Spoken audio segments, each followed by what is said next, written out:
Mortal Kombat!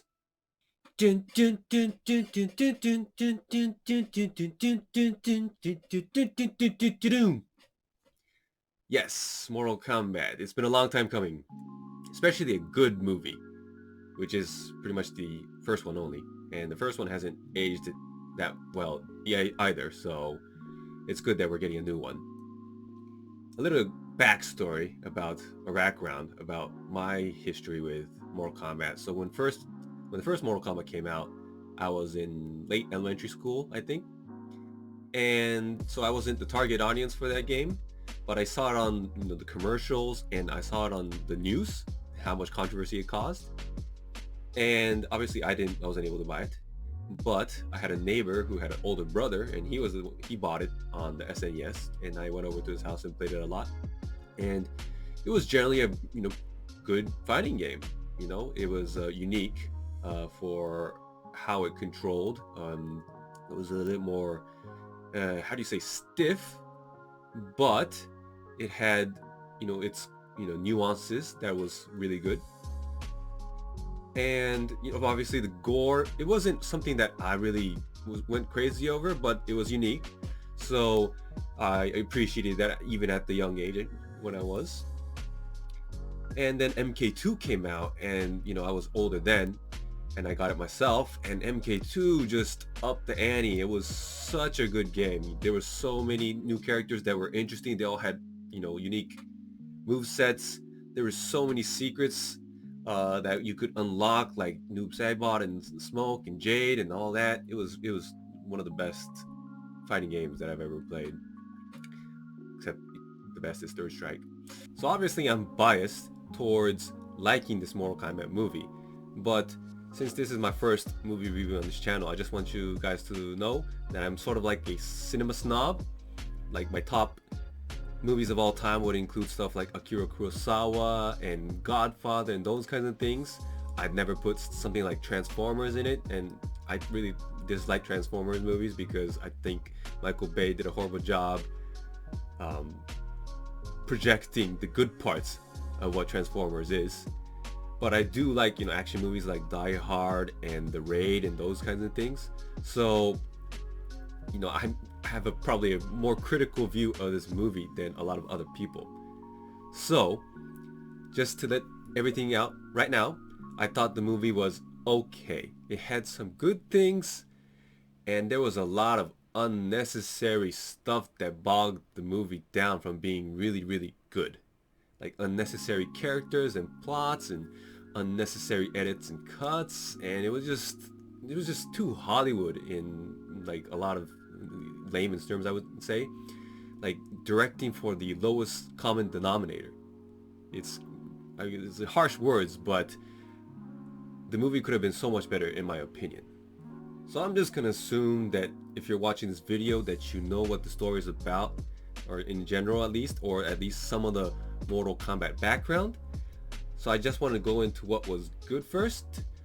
Obviously, the best parts were Scorpion with Hiroyuki Sanada and Sub-Zero with Joe Taslim. Those two were like, so good when they were on screen. Hiroyuki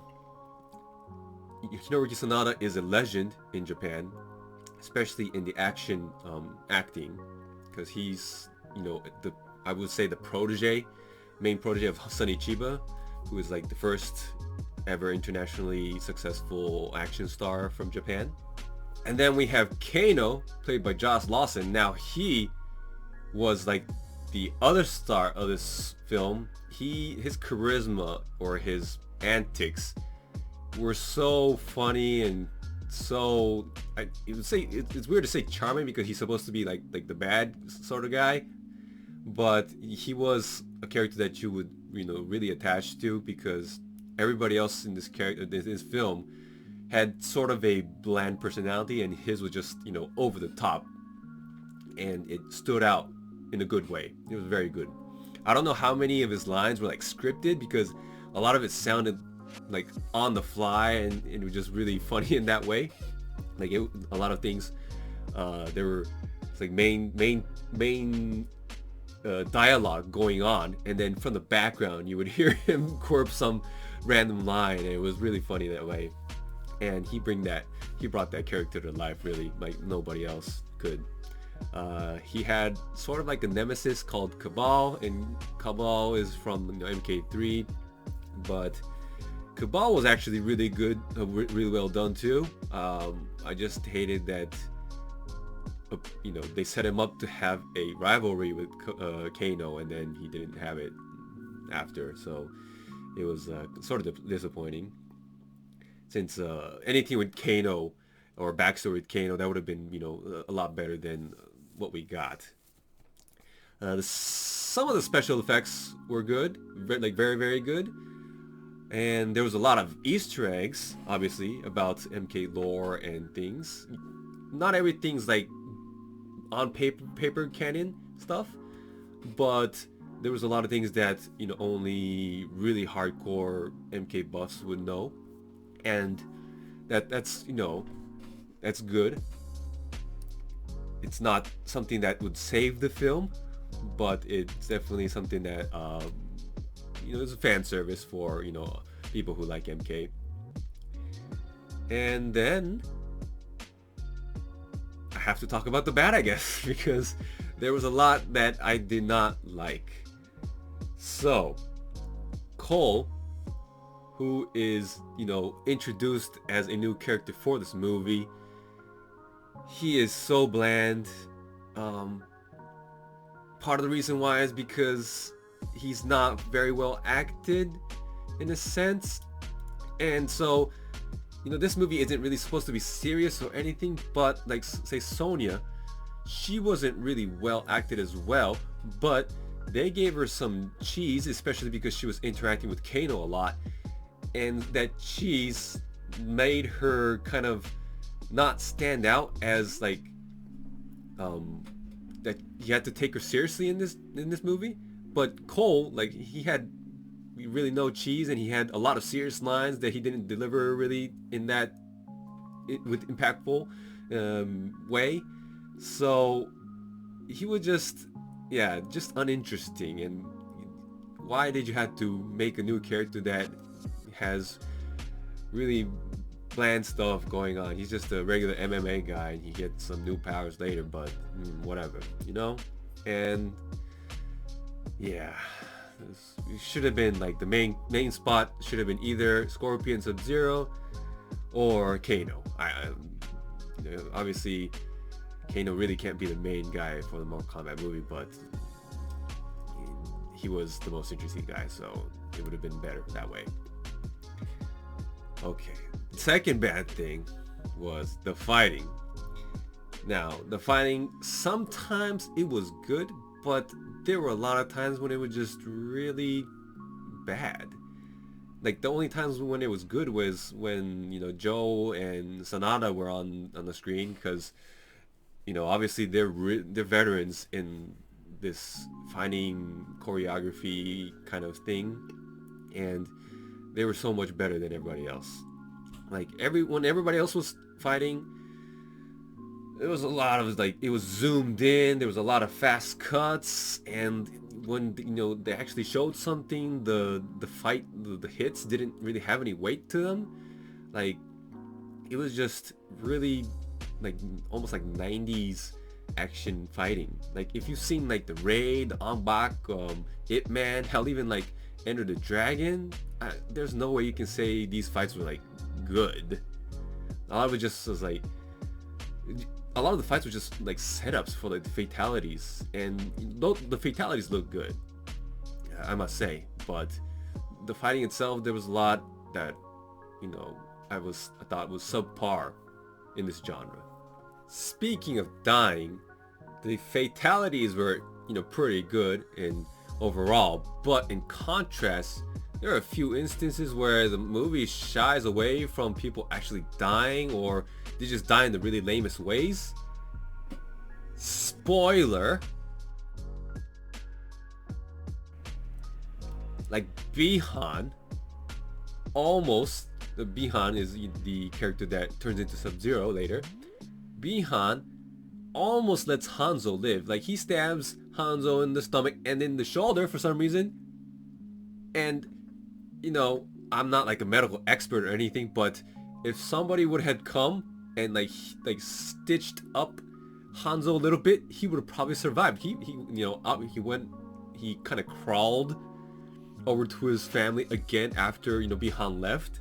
He had that much, you know, energy left. He might have survived. And Sub-Zero, you know, goes to Earth Realm to destroy or kill the, you know, combatants before, and then he ambushes Jax, and he, you know, freezes Jax's arms and dismembers both his arms, but he still doesn't kill him. Like he could have just easily like cut him in half or something, but he lets Jax live somehow. You know, he falls him over and he's like, okay, he must be dead, right? Oh, he didn't die, right? And then at the end, he kidnaps Cole's father or family, but he doesn't kill them either. He just kind of freezes them and takes them as hostage, even though he doesn't really use them as hostages. You know, he just used them to kind of lure Cole into the place where he wanted to fight him, but, you know, it didn't matter if they were dead or not. You know, he immediately kills Hanzo's family at the very beginning. What happened to that cold-blooded killer? You know? It was just like, you know, Sub-Zero was a really cool character, but the way that he kind of, you know, was not the best villain or the most thorough villain, just kind of takes it down a little bit, you know? And then the lamest ways some people die.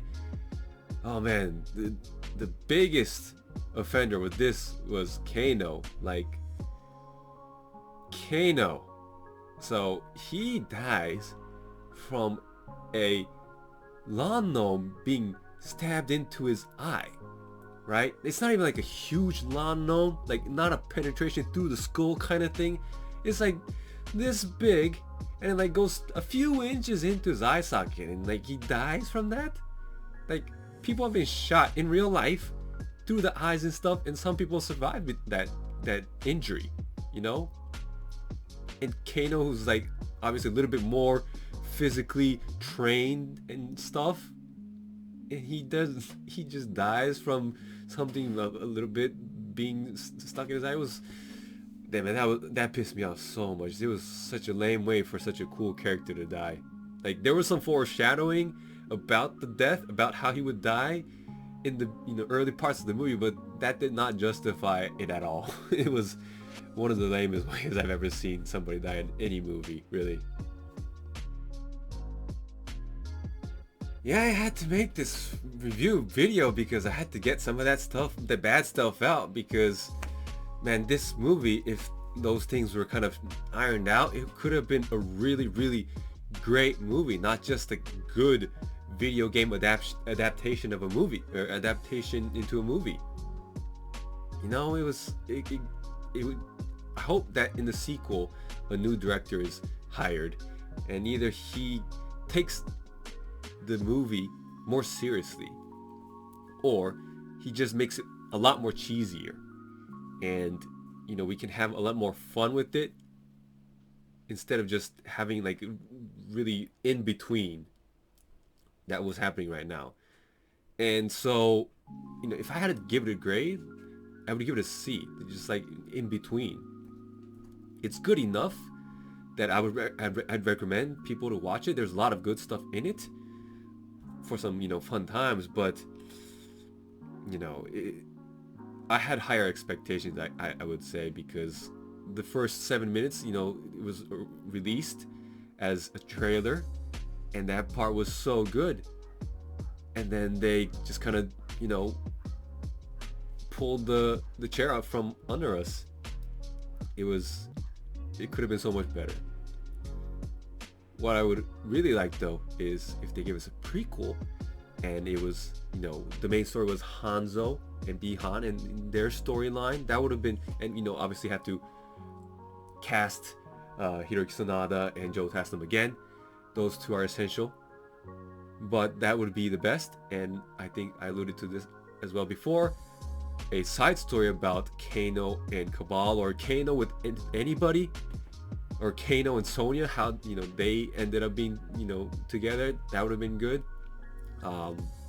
That those two spin-offs or prequels or whatever you would say would be, there's no way you could mess that up. I would think there's no way. So that's what I think about the Mortal Kombat movie. Do you agree with me? Do you disagree with me? Just let me know. I won't be doing regular movie reviews because that's not me. Mortal Kombat special, there's a special place in the heart for most gamers for Mortal Kombat. So that's something right now. If you want anything else reviewed though, just let me know. I might consider it, or reaction or whatever. Thanks for watching. Peace.